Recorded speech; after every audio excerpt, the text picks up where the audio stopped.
Donc oui, le but, donc, c'est de reprendre le travail qu'on avait laissé en juin et reprendre le point 2, demander au père et écouter le père. Parce qu'effectivement, voilà, si on se dit tu es mon soutien constant, tu es la satisfaction parfaite de tous mes besoins, si on en est suffisamment sûr, on devrait pouvoir faire appel au père en toute situation, pour tous les besoins, justement. Au lieu de se dire, bon, ben, je suis tout seul face aux difficultés, et donc je ne sais pas quoi répondre, je ne sais pas quoi faire. Le but, ça serait vraiment voilà, de se dire, ça devient un réflexe. Je demande et après j'écoute la réponse Ouais. en disant, bon, ben, je vais faire le silence, je vais attendre l'intuition, je vais attendre l'impulsion de faire un truc. Donc, c'est une espèce de... Moi, je vois à mon niveau, c'est vraiment un travail sur la croyance. Oui. De dire vraiment, comment dire, c'est réel, c'est possible de le faire. Il faut que j'arrête de le faire pour moi-même, quoi. Oui, et bien c'est ça justement exactement la même chose de les leçons que je te disais. D'accord. Oui.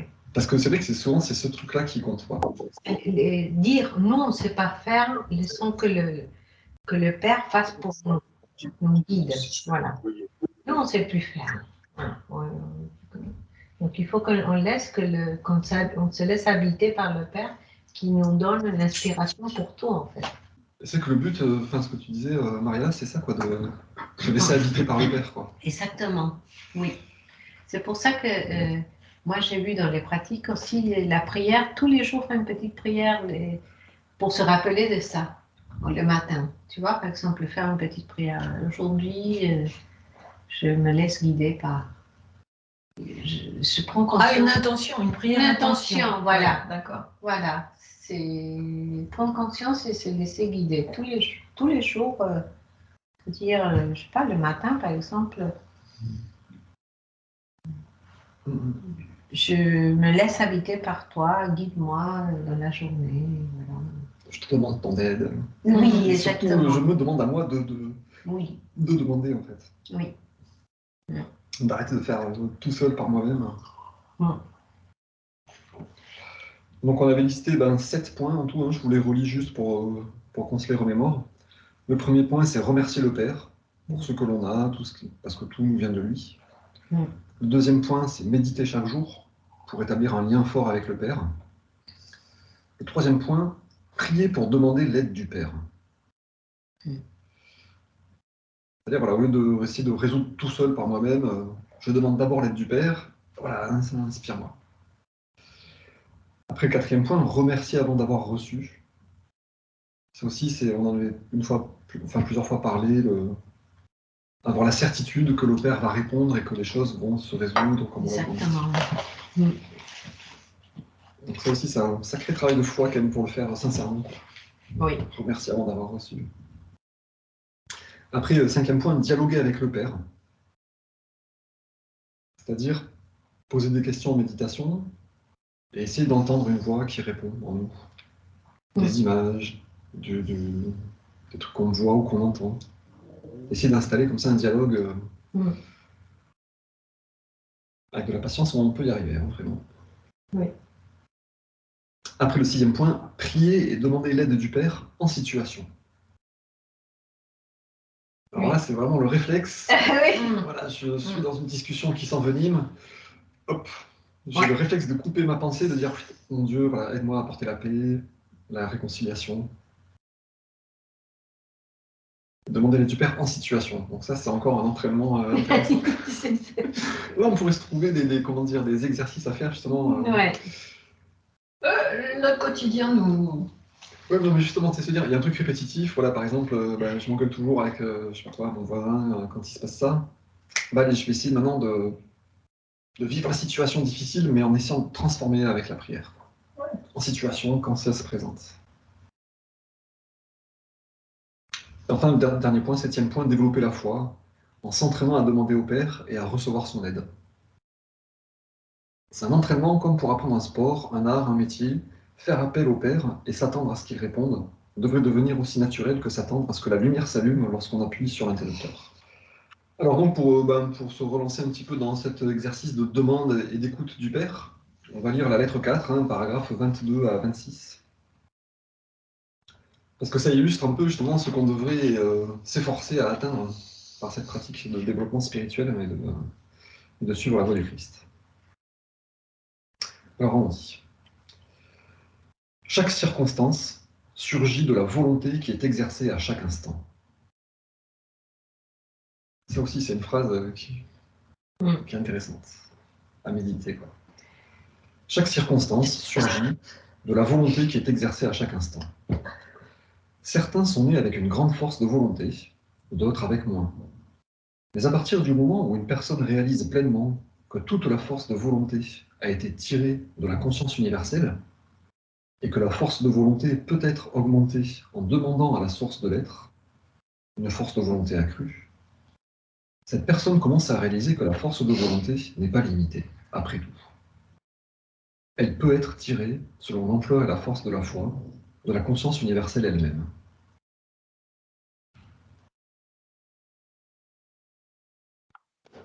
Donc là, c'est un bon paragraphe qui nous montre, voilà, pour nous discipliner, pour vouloir surmonter les épreuves, on peut demander de l'aide à la conscience universelle qui va nous donner de la force de volonté et augmenter cette force de volonté.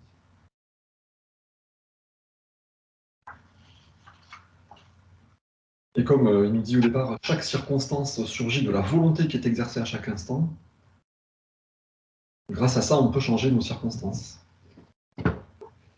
En demandant de l'aide pour changer notre volonté ou pour l'augmenter si elle n'est pas assez forte.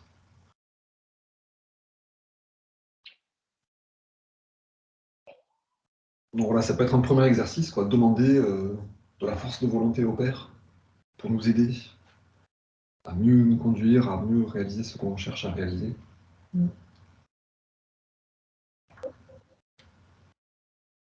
La force de volonté, après tout, n'est pas limitée.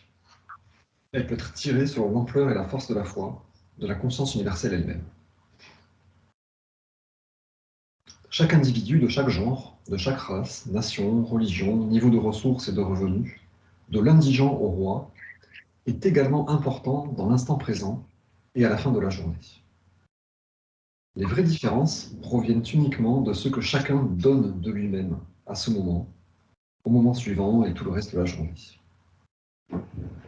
On peut se souvenir d'un roi ou d'un premier ministre pour sa bonté, pour les bienfaits qu'il a apportés à son pays, ou pour la souffrance qu'il a imposée au peuple. De même, un homme né dans une famille pauvre, qui n'a peut-être pas développé ses capacités à un haut niveau, mais qui a tout donné dans son service à son entourage, sera finalement autant révéré par sa famille et ses amis, et dans la vie suivante, il récoltera ce qu'il aura semé, tout comme le roi ou le Premier ministre.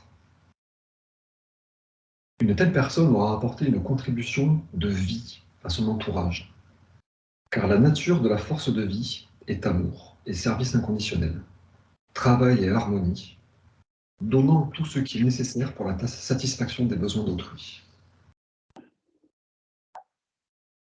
Si, chaque jour, vous dépensez votre force de vie juste pour apporter une tasse de thé à des gens malades, alors que cette force de vie soit dépensée sous sa forme la plus haute, comme une bonne volonté enthousiaste d'aller vers le patient avec un sourire chaleureux, en lui tendant le thé avec gentillesse, bienveillance et un désir pour la guérison de ce patient.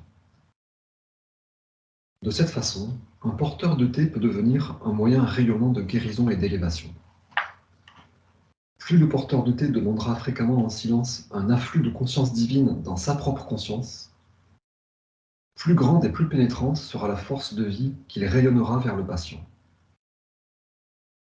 Le malade peut ne pas être conscient de ce qui se passe, mais une salle pleine de malades desservis par un tel porteur de thé ou soignant se remettra plus rapidement que ceux qui reçoivent leur thé de quelqu'un qui ne leur donne sans un regard de reconnaissance, sans un mot, sans une pensée aimable. Non, chaque travail, chaque moment, peut être un sacré et beau, rayonnant de l'afflux de force de vie de la conscience divine, qui élève et qui guérit, vers soi-même et les autres. Si la personne prend le temps de réaliser qu'elle est un canal de conscience divine qui est elle-même toute guérison, toute protection, toute satisfaction de tous les besoins de la personne.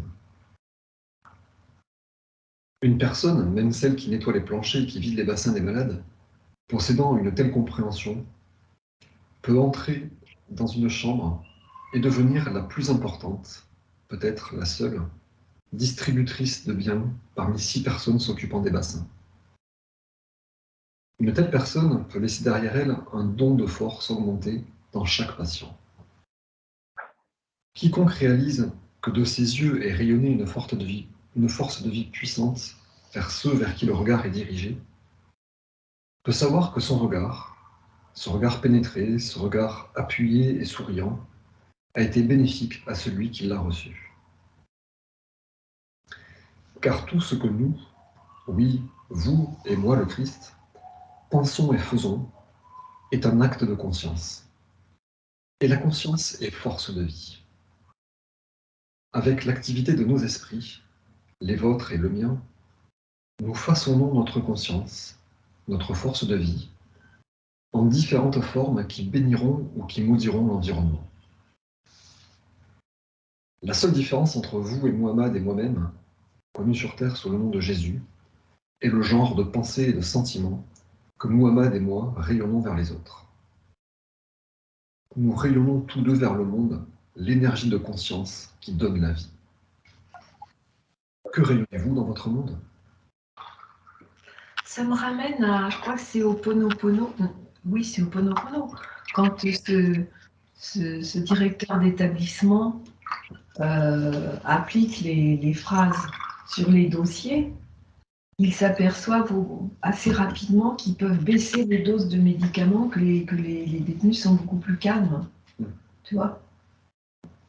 Alors, je ne sais pas si on peut pas... Enfin, C'est ça. voilà, c'est de cet ordre-là. Et ça, je trouve ça extraordinaire. Ça, c'est de la vraie magie. Et j'ose pas, Enfin, j'osais pas employer le mot magie. Pour la conscience humaine, je parle gentiment à des dossiers, Voilà. ça va influencer le comportement Et des que ça m'avait frappé quand j'avais lu ça, je me suis dit, purée. Dans quel monde merveilleux vivons? C'est ce qui s'exclame de ça.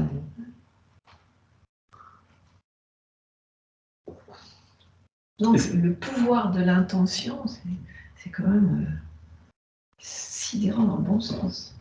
Et c'est important de voir que ça marche, quoi. Pour qu'on s'en persuade. Tu vois, moi, le premier, je suis très cartésien et j'ai du mal à y croire.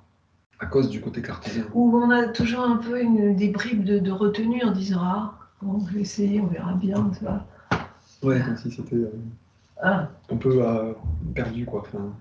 Ouais, bah parce qu'il y a toujours un peu de doute étant donné sur ce quoi on s'est construit et comme quoi il faut faire confiance. Et puis il faut arriver à comprendre qu'on ne comprend pas, en fait. Oui, accepter. Tu sais, il y a plusieurs passages où il dit l'un des plus gros obstacles à votre illumination, c'est votre croyance en le fait que la matière est solide. Ah oui. Et du coup, moi, je me suis dit, bon, ben, il faut que j'arrive à comprendre que je ne perçois pas ce qu'il faut, je ne comprends pas ce qu'il faut. Du coup, il faut que j'ai cette humilité de me dire, bon, ben, je vais avoir la foi, en fait. Je vais le faire sans y croire, mais en y croyant quand même. En y croyant, mais sans comprendre pourquoi je devrais y croire, en fait. Mais en me forçant à me dire, si, ça a l'air de marcher. Donc non seulement ça atteint l'humain, mais en plus ça pacifie le... Ouais. Oui, c'est que c'est pas juste un effet psychologique, quoi. Voilà, ouais. C'est que concrètement, ça change physiquement quelque chose, quoi. Enfin, physiquement, matériellement quelque chose, quoi. Ouais. C'est pour ça que c'est un côté magique. C'est que nous, enfin moi je crois que la matière est solide, encore, et du coup je me dis, mince, comment ça marche? Et pourtant ça marche! Ah là là! C'est magique! Ah ouais, c'est magique. Et aussi, je trouve, ce passage où il parle justement du... On peut se souvenir d'un roi ou d'un premier ministre pour toute sa bonté, tout ce qu'il a apporté au peuple. Mais même un homme qui est dénué d'argent, ou qui est pauvre, même lui, il peut être autant apprécié par ce qu'il dégage et ce qu'il donne de lui-même, quoi. Ça, c'est super beau aussi. Et on en connaît tous, quoi, des grands-mères adorables, je sais pas qui, Oui, toujours gentils, des toujours gens qui serviables, marquent. toujours plein d'amour. Mm. Et on se dit, waouh, ouais, ça c'était vraiment quelqu'un d'admirable, quoi. Mm. Même si sur le compte, on s'en est pas beaucoup rendu compte. Ça donne envie d'être quelqu'un d'admirable. C'est-à-dire finalement, ça coûte rien, quoi. Oui. Et c'est tellement mieux pour tout le monde. Moi, personnellement, j'ai une... Comment dire je suis très enthousiaste pour l'avenir, parce que je crois beaucoup que ça va se produire, que les gens qui se comportent mal, méchamment et de façon égoïste, ils vont de plus en plus avoir honte. En se disant, mais mince, je devrais être meilleur, putain, je suis vraiment... J'ai l'impression que l'élévation du niveau de conscience, ça va apporter ce truc-là, de se dire, je peux plus me conduire égoïstement, quoi. Je peux plus accepter ma colère et les critiques que je fais tout le temps, et prendre les autres dos avec mépris parce que je peux le faire. Ah non, c'est horrible, il faut que j'arrête. Je suis vraiment persuadé que le monde va changer grâce à ça, en fait. Oui, il y a un réveil, un peu de conscience, on le ressent. Les gens commencent à se réveiller. Dans tous les sens, non? De manger mieux, de prendre conscience de la consommation, voilà, de plein de choses. Et puis à ce niveau-là, en fait, il faudrait qu'on soit gentils les uns avec les autres, quoi. Matériellement, on n'a jamais eu autant de raisons d'être heureux. Si on compare avec les autres époques précédentes, on a à manger qu'on ne sait plus où le mettre, on a accès à toutes les nourritures raffinées, toutes les épices, tous les médicaments, tous les produits de divertissement, tous les enseignements, tous les textes.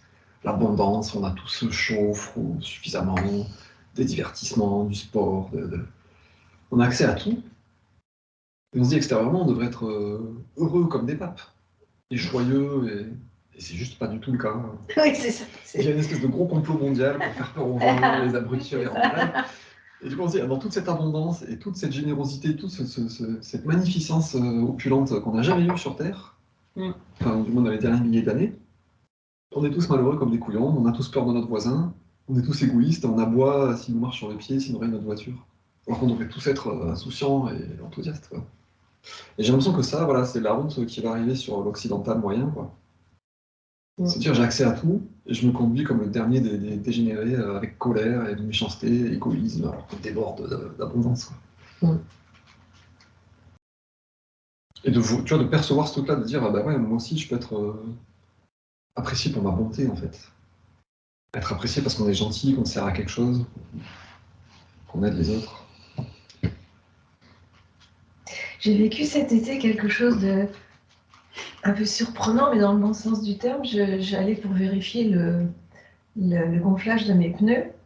Et arrive je commençais, j'enlevais les bouchons pour aller vite, puis après, comme ça, je dégage, et puis la personne derrière peut prendre la place.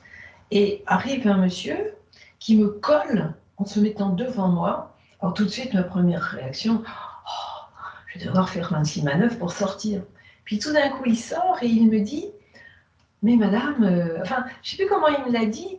Pour lui, c'était pas dans l'ordre des choses qu'une femme fasse ce genre de... Et j'ai senti sa bonté, sa gentillesse. Je vais vous aider. Je dis, bon, je dis non, ça va. Ah, si, si, si. Et il m'a gonflé, il m'a vérifié la pression de mes pneus. Et au fur et à mesure qu'il faisait le tour de la voiture, je ne peux pas dire que je sentais sa bonté, sa gentillesse, mais il émanait quelque chose. Oui, j'ai été médusée dans le bon sens du terme en me disant, mais alors, non seulement je vois, mais il change quelque chose dans l'éther de l'endroit. Vous voyez, C'est bien de le sentir. Ah oui, j'ai été... Et ça a illuminé toute ma journée. Je me suis dit, oh mon Dieu, le jour où tout notre quotidien sera marqué de choses comme ça, mais c'est un paradis, la Terre. On change juste rien, on change juste la bande de la conscience. Ouais, voilà. Parce qu'on doit émettre des ondes, des tas de choses qu'on ne voit on pas. rayonne notre conscience sur notre environnement, quoi. Ah, le bonheur. Tu vois, un petit acte tout simple. Il y a je crois que c'est la lettre 8 où il parle de cet homme qui sort de son nouvel particulier de mauvaise humeur et mécontent. Il dit tous ceux qui se risquent à rentrer dans son orbite sentent sa colère. Et au contraire, on peut rayonner la bienveillance et tous les gens qui nous approchent sentent. En plus, ça coûte rien pour quelqu'un. Tu vois, il considère, peut-être, il voit sa mère et il Voilà. veut aider les gens parce qu'il a une conscience que, Ouais. tu vois, qu'il y a des personnes qui ne sont pas, comme il t'a dit, tu vois, c'est pas une femme comme vous de faire Oui, ça. notion de- Voilà. C'est vraiment aussi de la fraternité à l'état pur, quoi. Clair. Oui. Moi, à un moment, ça m'a frappé. Je sais plus quel âge j'avais, je crois que c'était quand je faisais ma psychanalyse, où je me suis dit, ben, il y a notre famille de sang, et pour eux, on est censé se sacrifier jusqu'au bout. Et les autres, on s'en fout parce que c'est pas notre famille. Je me suis dit, mais pourtant, lui, c'est pas mon frère, mais c'est le frère de quelqu'un. C'est pas mon père, mais c'est le père de quelqu'un. C'est un père, quoi. Et c'est un frère, Il et faut qu'on c'est aime. une fille, et c'est un peu Voilà. quelqu'un. Donc c'est pourquoi ça serait pas mon frère, en fait. Oui, c'est nos frères, justement, c'est ça. C'est dire, mais je devrais l'aimer comme Dieu, si il est c'était ma en famille, quoi. eux, voilà. Donc. Mais tu sais, en plus d'avoir cette schizophrénie dans la tête, de se dire, si c'est mon frère de sang, alors je fais tout pour lui à fond, enfin, voilà, ta. Les autres, je peux leur marcher dessus, c'est pas mon frère de sang. Non, mais l'amour, c'est Mais c'est quand même le frère de sang de quelqu'un d'autre. L'amour, c'est pour tout le monde. Et voilà, du coup, c'est scandaleux de Ouais. différencier les deux, en fait.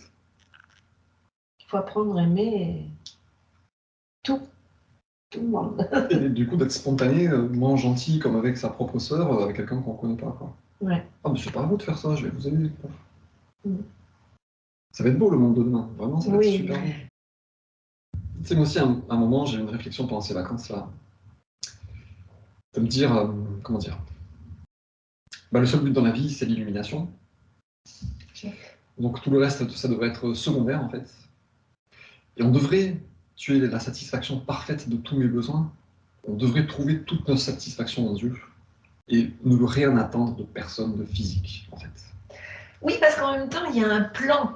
Enfin, c'est un mot un peu rude, mais il y a un plan de tout ça. Si mes vacances ont été foutues, c'est parce que j'avais à apprendre quelque chose à Oui. décrypter. Ouais, Oui. mais au-delà de ça, tu vois, c'est se dire, bah, je vais avoir un point de vue général. C'est-à-dire, c'est un peu relié à l'amour inconditionnel. L'amour inconditionnel, il n'y a pas de condition. Hum. C'est-à-dire, je donne le meilleur truc, si le mec te le renvoie dans la tête sans pitié, je dois quand même rester dans l'amour. Et du coup, pour avoir des relations dans l'amour avec les gens, il ne faudrait pas avoir d'attente. Exactement. Pas Ouais. attendre que nos besoins Ouais. soient satisfaits, que mon besoin de réciprocité, d'échange, de me sentir tatati. Il ne faudrait pas avoir de besoin qui soit accroché à des gens, quoi. Et tout accroché à Dieu. Et quand j'ai pris ça dans la tête, je me suis dit, et le deuxième truc, c'était que du coup, comme le but c'est l'illumination, je ne suis pas là pour passer des bonnes vacances. Je ne Voilà. suis pas là pour profiter des trucs. C'est ce que j'appelle le Je ne suis pas là pour me régaler avec les gens. Non, je suis là pour rayonner l'amour et être dans le divin, satisfait du divin et rayonner l'amour. Et les autres, quel que soit ce qui se passe, et quoi que ce soit qui se passe, et quels que soient les gens que j'en face de moi, je devrais toujours rayonner le divin sans attente et sans vouloir me dire « Ah ben il est pas gentil avec moi ». Ce qu'on fait tout le temps, hein. Enfin, moi le premier, je suis tout le temps en train de critiquer intérieurement en fait. Parce que les gens sont pas comme ci, pas comme ça, parce que j'attendrai ceci, ça. Je me dis ouais, c'est parce que j'attends que voilà, les gens...